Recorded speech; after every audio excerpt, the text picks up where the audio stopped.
भोकरदन येथे आज दिनांक 9 सप्टेंबर 2025 रोजी पंचायत समिती कार्यालय भोकरदनमध्ये मुख्यमंत्री समृद्ध पंचायत राज पंधरवडा अंतर्गत तालुकास्तरीय कार्यशाळेचे आयोजन करण्यात आले होते।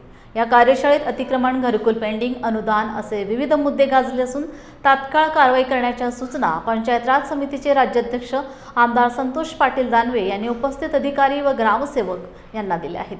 यावेळी उपकार्यकारी अधिकारी उदयसिंह राजपूत, तहसीलदार ज्ञानेश्वर काकडे, गट विकास अधिकारी महेंद्र साबळे, मुख्याधिकारी गजानन ताडे यांच्यासह विविध विभागाचे अधिकारी, ग्रामसेवक, कर्मचारी आणि तालुक्यातील सरपंच यांची मोठ्या संख्येने उपस्थिती होती।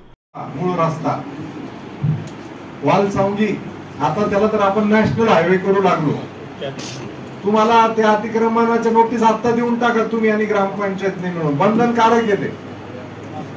मला तुम्ही 9 मीटरच्या रस्त्यासाठी जे तुमची सरकारी हद्द आहे ती मोकळी करून द्या। त्याला ते बीएनसीचे लोक येतील, मग ते त्यांना डोकं लावतील असं करू नका।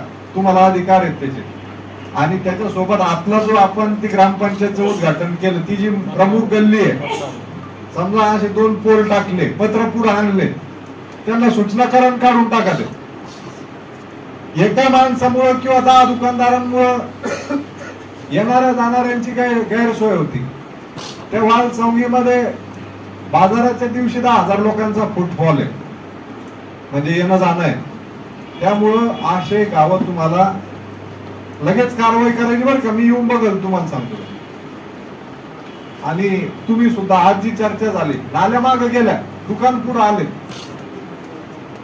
त्याचे नोटीस द्या आणि ती कारवाई चालू करा।